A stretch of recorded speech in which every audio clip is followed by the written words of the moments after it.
Can I ask you? Sorry. How much is it? 1 kg 100 rupees. 1 kilogramı 100 рупий дейді. Жалпы Индияда үнділерді өртесе, екі түрмен өртейді. Біріншісі электр кремация, арнайы орындар бар. Екіншісі өзен жағасына немесе басқа да өздеріне киелі деген жерлерге апарып өртеу.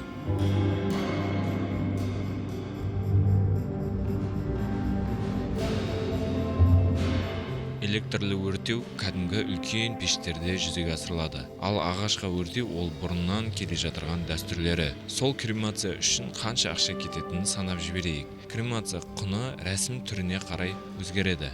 Мысалға, электр кремация шамамен 500 рупий болады.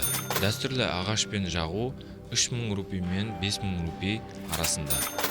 Толық діни рәсімдердің барлығын, қызметтердің барлығын қосатын болса, жалпы шығын 10 000 рупий мен 15 000 рупийға дейін жетеді.